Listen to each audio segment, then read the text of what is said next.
Saddam Hussein, born an orphan in a small village in Iraq, rose to become one of the world's most powerful leaders. His death, which occurred 20 years ago, is still remembered globally. Iraq has a deep connection to Islam, as it was the birthplace of major prophets like Ibrahim, Lut, and Yunus, peace be upon them. However, over time, the people of Iraq abandoned the worship of the one God and began to worship fire instead. After the Prophet Muhammad, peace be upon him, the first caliph, Abu Bakr, conquered the Arab world and ordered General Khalid bin Walid to conquer Iraq first. Khalid successfully did so, and for the next 13,300 years, no one could take Iraq from the Muslims. About 100 years ago, during the Ottoman rule, World War I began, and the British Empire seized Iraq, installing a puppet king. This pattern extended across the Arab world, with puppet rulers placed in various regions. Most of these rulers remain in power, but Iraq's king struggled to maintain control and was soon overthrown, leading to rapid changes in leadership and widespread confusion. Amid this chaos, Saddam Hussein was born to a widowed mother who attempted suicide before his birth. As an orphan, he faced bullying from peers, carrying a steel rod to defend himself from a young age, showing no fear. At 10, due to abuse from his stepfather after his mother's remarriage, he fled to live with his uncle, whose ties to the small Ba'ath Party shaped Saddam's future. Joining the party as a young member, he quickly gained a reputation for violence and bravery. At 24, he was chosen to lead an assassination attempt on Iraq's prime minister, attacking his convoy with gunfire. Though the prime minister survived, Saddam fled to Egypt. Impressed by his boldness, the CIA began grooming him as a future leader. When the Ba'ath Party gained power, Saddam returned at 30 and became Iraq's second most powerful figure. As an independent nation, Iraq's oil and gas were under British control until Saddam seized them, earning him hero status among his people. During the 1973 Arab-Israeli War, with America supporting Israel, Arab leaders led by Saudi King Faisal embargoed oil to the US, causing prices to quadruple from $3 to $12 per barrel.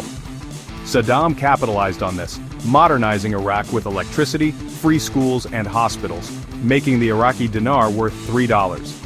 He also strengthened his military control. Inspired by the Hollywood film The Godfather, Saddam adopted its style, clothes, hats, and cigars, mirroring the Mafia Don's persona. This led him to force the aging president to resign, seizing power himself. 6 days after becoming president, Saddam called a meeting, accusing party members of plotting against him. Naming 68 individuals, he had some jailed and others executed, solidifying his reign of fear. His first major mistake was attacking Iran's supreme leader, Ayatollah Khomeini, in 1979. Khomeini's revolution had toppled Iran's king and inspired unrest across the Arab world, alarming leaders in the US. As a Sunni leader in a largely Shia Iraq, Saddam saw Khomeini as a threat. With US and Arab support, he invaded Iran, but despite initial gains, he failed to defeat Khomeini. The war dragged on, killing hundreds of thousands, with Iran blocking Iraq's oil exports, crippling its economy. Saddam borrowed heavily from Arab nations, and when a health minister suggested resignation, Saddam shot him dead, escalating his tyranny by using chemical weapons on dissenters. The US eventually joined the war against Iran, and after 8 years, a ceasefire was declared, benefiting only China and Israel, who sold weapons. Post-war, Iraq's economy recovered, but Arab nations demanded loan repayments. Saddam refused, claiming the war was fought for them. This angered leaders, especially Kuwait, which flooded the market with oil, lowering prices and hurting Iraq. Enraged, Saddam invaded Kuwait in 1990, conquering it in 2 days. This move, however, was his biggest mistake. Despite US assurances of non-interference, America used it as a pretext to establish bases in Saudi Arabia, claiming Saddam threatened the region. When Saddam refused to withdraw, the US liberated Kuwait in a month, but he retaliated by launching missiles at Israel. Facing sanctions, Saddam shifted to an Islamic image, mandating Quran studies, banning alcohol, and adding Allahu Akbar to the flag, even commissioning a Quran written in his blood.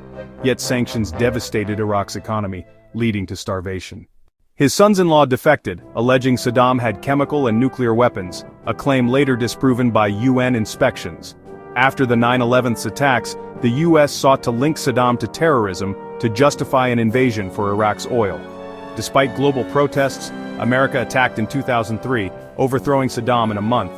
He and his sons fled, with bounties of $25 million on Saddam and $15 million each on his sons, Uday, and Qusay. Betrayed by a friend, Uday and Qusay were killed in a firefight along with Saddam's grandson Mustafa.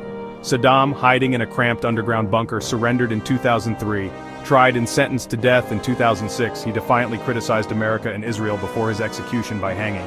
His removal led to chaos, sectarian violence, and the rise of ISIS, proving the US invasion a costly error.